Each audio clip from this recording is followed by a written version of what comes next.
नमस्कार, मैं राहुल नागपाल और आप देख रहे हैं हमारा यूट्यूब चैनल जिसका नाम है बोल 85। आज मैं गाजियाबाद में हूं और गाजियाबाद की सदर विधानसभा पर उपचुनाव चल रहा है। 20 तारीख को वोट डाले जाएंगे, यानी कि आने वाले 20 दिसंबर को।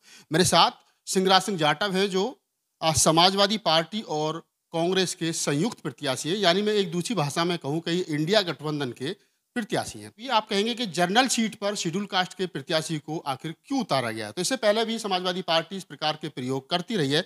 लोकसभा में चाहे तो मेरठ लोकसभा क्षेत्र हो, चाहे योगेश वर्मा और चाहे फिर अयोध्या हो, चाहे अवधेश पासी को प्रत्याशी बना करके कहीं ना कहीं समाजवादी पार्टी ने शेड्यूल कास्ट को ये मैसेज देने की कोशिश की थी कि मैं शेड्यूल कास्ट की जो लीडरशिप है उसे जनरल सीट पर भी डेवलप करना चाहता हूँ।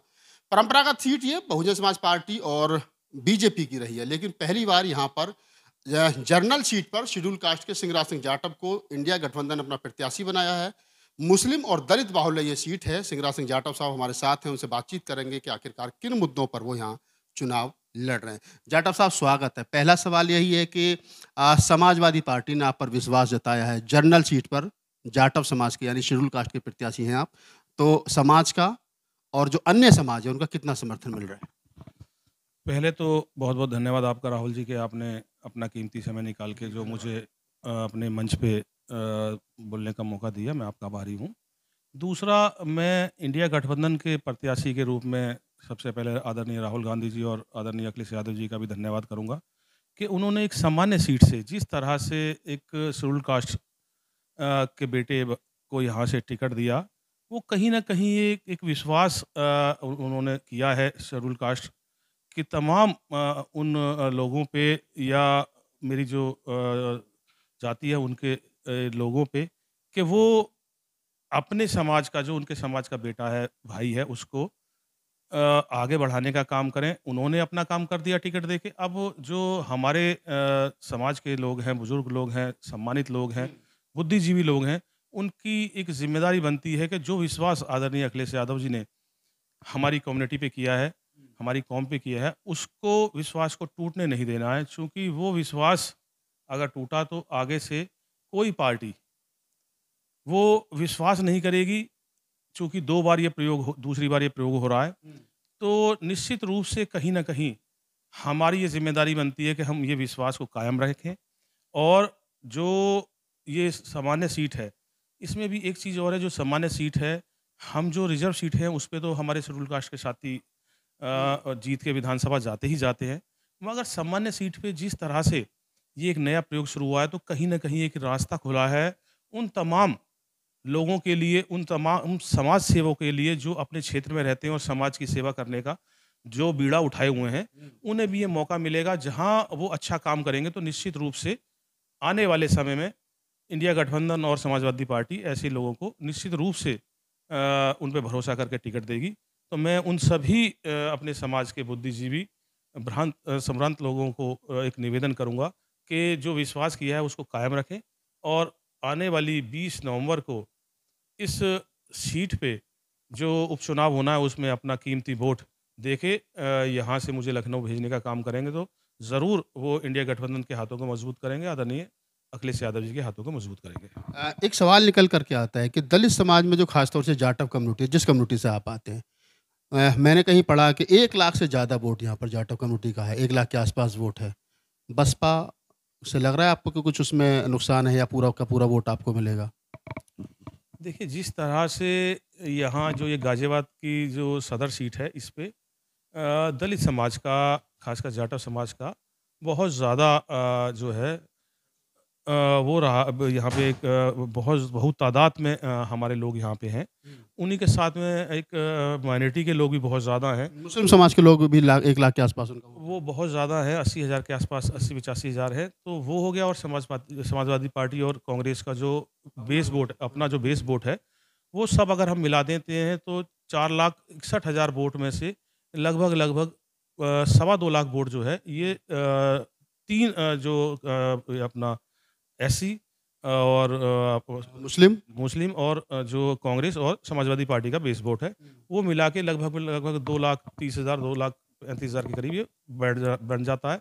और उसी के साथ साथ मैं अब एक चीज़ और आपको बताना चाहूँगा, क्योंकि मैं इस गाज़ियाबाद विधानसभा का मूल निवासी हूँ। यहीं विजयनगर में मेरा मेरा जन्म हुआ है। यहीं से मैंने स्कूलिंग की, कॉलेज किया, यहीं मैंने व्यापार किया, यहीं से मैं पहले निगम पार्षद रहा हूँ, जीडीए बोर्ड का मेंबर भी रहा हूँ और यहीं पे मैं हमेशा समाज सेवा करता रहा हूँ।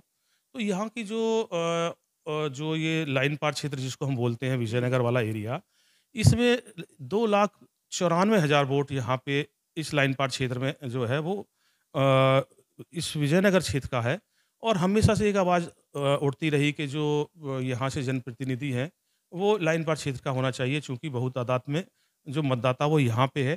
तो अब वो भी एक मौका मिला है इस लाइन पार क्षेत्र के लोगों को कि वो जो बार-बार आवाज़ उठा रहे थे, उस आवाज़ को बुलंद करने का उनको मौका मिला, उस आवाज़ को लखनऊ तक पहुँचाने का उनको मौका मिला है। मतलब जो आप कह रहे हैं कि लंबे समय से जो मांग चल रही थी विजयनगर के लोगों की कि प्रत्याशी जो है वो हमारे इलाके का होना चाहिए, तो ये पहली बार स्वीकार किसी पार्टी ने किया है कि उन्होंने उन्हीं के क्षेत्र का प्रत्याशी दिया है। जी, जी। बिल्कुल, बिल्कुल। निश्चित तौर पे एक स्थानीय जो कि इस विजयनगर क्षेत्र में पैदा हुआ और यहीं का वो मेरा निवास है, यहीं मैं रहता हूँ, यहीं मेरा व्यापार है। तो उन्होंने उनकी जो डिमांड थी वो कहीं न कहीं इंडिया गठबंधन और समाजवादी पार्टी ने पूरी की है। और वो लोग जो वो किसी भी जाति धर्म के हों, चाहे किसी भी कम्युनिटी के हों, सब मिलके भरपूर सहयोग मुझे कर रहे हैं, इतना प्यार और आशीर्वाद मुझे दे रहे हैं। निश्चित रूप से मैं आपसे कहना चाहूँगा कि कहीं न कहीं इस बार ये बदलाव ज़रूर होगा, जो एक मिथक यहाँ पे बना हुआ है, एक परंपरा पड़ी हुई थी, भारतीय जनता पार्टी का मेयर, सांसद और विधायक यहाँ से बनता था, वो कहीं न कहीं उस कड़ी में ये रोक लगाने का काम करेगा और इस बार भारतीय जनता पार्टी जो है वो यहाँ से उसको हराने का हम काम करेंगे। आपको लग रहा है कि आपका मुकाबला भारतीय जनता पार्टी से है या बसपा से है? किससे है मुकाबला? आप कहाँ मान के चल रहे हैं? प्रतिद्वंदी किसको देख रहे हैं आप? ये जहाँ तक मैं बात करूँ कॉम्पिटिशन की या मुकाबले की, तो जिस तरह से मैंने आपको अभी बताया, जिस तरह से इस लाइन पर क्षेत्र के 2,94,000 मतदाता मेरा पूर्ण सहयोग कर रहे हैं, मुझे पूर्ण आशीर्वाद दे रहे हैं, प्यार दे रहे हैं, वो एक तरफ़ा वोट करने का उन्होंने मन बना लिया है। इस लाइन पार क्षेत्र से जो वोट जितना भी पड़ेगा उसका ये मान के चलिए कि 60 से 65% वोट जो है वो मुझे मिलने जा रहा है चूँकि सभी से मेरे यहाँ एक दोस्ताना संबंध है, एक पारिवारिक संबंध है रहे हैं। चूँकि मेरा व्यवसाय इस तरह का है कि मेरे घर-घर में जो है वो लोग मुझे जानते हैं, मेरे व्यापार के कारण और सभी से मेरा हमेशा एक प्यार बना हुआ है, एक घरेलू रिलेशन बना हुआ है, एक दोस्ताना संबंध हमेशा रहे हैं मेरे यहाँ सभी से। तो वो सब लोग जो है मेरे साथ खड़े हैं और मुझे जो है वो मुझे इतना आशीर्वाद और प्यार जो मिल रहा है वो निश्चित रूप से एक इशारा है कि इस बार ये सीट पे बदलाव होने जा रहा है और इंडिया गठबंधन और समाजवादी पार्टी ये सीट जीतने जा रही है और आगामी 2027 का ये एक तरह से टेलर होगा। 2027 में जब इंडिया गठबंधन की सरकार बनेगी तो कहीं न कहीं ये मैसेज अब इस 20 नवंबर को यहाँ से जाएगा और वो अगले 2027 तक का वो मैसेज होगा। मैं जो यहाँ अपने जो मतदाता हैं उनका विशेष रूप से उनके प्यार और सहयोग के लिए उनका मैं दिल की गहराइयों से आभार प्रकट करता हूँ कि जो प्यार मुझे मिल रहा है और जो प्यार उन्होंने दिया है। मुझे ये तो पता था कि वो मेरे साथ हैं, मगर जिस तरह से वो मैं जहाँ भी जाता हूँ मुझे हाथों हाथ लेते हैं, मुझे प्यार से मेरे सर पे हाथ रखते हैं, तो कहीं न कहीं वो इशारा ये ज़रूर है कि वो मुझे चाहते हैं कि उनका एक ऐसा बेटा, ऐसा भाई यहाँ का जनप्रतिनिधि बनकर उनका इस कॉन्स्टिट्यूएंसी का नेतृत्व करे और उनकी समस्याओं का समाधान कर सके, बुज़ुर्गों के मान-सम्मान को बढ़ा सके, बहन-बेटियों की इज़्ज़त आबरू की रक्षा कर सके और जो हमारे नौजवान साथी हैं उनके लिए शिक्षा और रोज़गार के अवसर वो उपलब्ध करा सके। एक आखिरी सवाल ले लेते हैं। जिस इलाके से आप आते हैं विजयनगर की खास तौर से बात करें, विजयनगर हमेशा से उपेक्षित रहा है। सफाई के मामले में रहा है और स्कूलिंग उतनी बेहतर नहीं है। आज से पहले जितने विधायक रहे किसी पार्टी के रहे हैं क्यों उसकी हमेशा से उपेक्षा रही है। अगर आप चुनाव जीत करके आते हैं तो क्या ऐसे मुद्दे हैं, क्या ऐसे काम हैं जिनको आप करेंगे? देखिए विजयनगर जब से ये गाज़ियाबाद बना है 1976 में ज़िला बना तब से लेके और आज तक ये विजयनगर हमेशा उपेक्षित रहा। यहाँ पे कनेक्टिविटी के नाम पे कुछ नहीं था। अभी पीछे जब सरकार समाजवादी पार्टी की थी तो यहाँ पे जो है एक एलिवेटेड रोड बनाया गया। ग्रेटर नोएडा से इसको जोड़ने का काम किया गया गाज़ियाबाद को और एक धोबी घाट का जो ओवर ब्रिज है वो भी समाजवादी पार्टी के टाइम पे उसका शिलान्यास किया गया और उसको उसका फंडिंग की गई। चूँकि मैं जीडीए बोर्ड में था तो मुझे जानकारी है। उस समय जीडीए ने और रेलवे ने मिलके इस पुल को बनाया था। मगर उसके साथ-साथ यहाँ पे चूँकि आबादी लगभग 7 लाख के आस-पास लोग यहाँ रहते हैं, उनकी बच्चियों के लिए केवल एक स्कूल है। कोई लड़कों के लिए स्कूल नहीं है, कोई सरकारी अस्पताल नहीं है और उसके साथ-साथ कोई प्लेग्राउंड नहीं है। और जो एक बेसिक नीड होती है बिजली, पानी, यहाँ पे गंगा जल का प्लांट एक लगा हुआ है। वो गंगा जल के हमेशा से लाइन पार क्षेत्र विजयनगर प्रताप विहार के लोग जो है ये डिमांड करते रहे कि भई आप यहाँ पे जो गंगा जल की सप्लाई है वो यहाँ सुचारू रूप से देने की हमेशा उन्होंने डिमांड की, मगर वो आज तक भी उन्हें मिला नहीं है।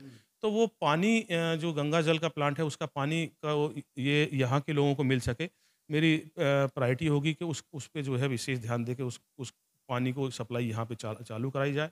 और जो यहाँ पे नाली हैं, नाले बने हुए हैं, चाहे वो ट्रांसपोर्ट की व्यवस्था है, लोकल ट्रांसपोर्ट है, वो कोई भी अभी प्रॉपर वे में नहीं है। कूड़े के यहाँ अंबार लगे रहते हैं और क्रॉसिंग का जो आपने देखा है रोड बहुत छोटा है, इतनी बड़ी टाउनशिप यहाँ बस गई है, मगर रोड जो है वो इतना छोटा है कि उसको हम सिंगल लाइन ही वो रोड है। तो वो हमारा कहीं न कहीं शासन प्रशासन को ये चाहिए कि इतनी जब वहाँ पे लोग रहते हैं तो उनके लिए कुछ ऐसा उस रोड को चौड़ा करने का काम जो है वो किया जाए और जो वहाँ से कूड़े का जो निस्तारण है वो भी प्रॉपर तरीके से होना चाहिए। होना चाहिए। अगर आप जीते हैं तो ये आपकी प्राथमिकता में रहेंगे। बिल्कुल, बिल्कुल ये पे राइट। तो आप शिंगराज सिंह जाटव हैं, जैसा आपने बताया और मैंने भी इनके परिचय में बताया कि आप इंडिया गठबंधन के प्रत्याशी हैं। बड़ी बात वही कि जनरल सीट पर और जाटव यानी शेड्यूल कास्ट के व्यक्ति को प्रत्याशी बनाया है समाजवादी पार्टी ने। क्षेत्र का कितना प्यार मिलेगा? जो शिंगराज सिंह जाटव ने बताया कि तमाम वर्ग, चाहे वो एससी, एसटी, ओबीसी, माइनॉरिटी, तमाम वो लोग जो समता प्रेमी लोग हैं, जो संविधान में विश्वास करने वाले लोग हैं, उनका प्यार, भरपूर समर्थन जो है शिंगराज सिंह जाटव को मिल रहा है। हालाँकि 20 तारीख को वोट है और उसके बाद में वोटों का रिजल्ट आएगा, तब पता चलेगा। बहुत सारी चीज़ें भविष्य के गर्म में, लेकिन फिर भी हम अपनी तरफ से ये कह सकते हैं कि बाबा साहब डॉक्टर अम्बेडकर का जो कहना था कि हमको उन सीटों पर भी कहीं न कहीं अपनी प्राथमिकता दर्ज करानी चाहिए, जहाँ पर हमारी तादाद बहुत ताकत है। इस पूरी बातचीत के बारे में आपकी क्या प्रतिक्रिया है? हमें कमेंट सेक्शन में बताइए और मुझे दीजिए इजाज़त। धन्यवाद।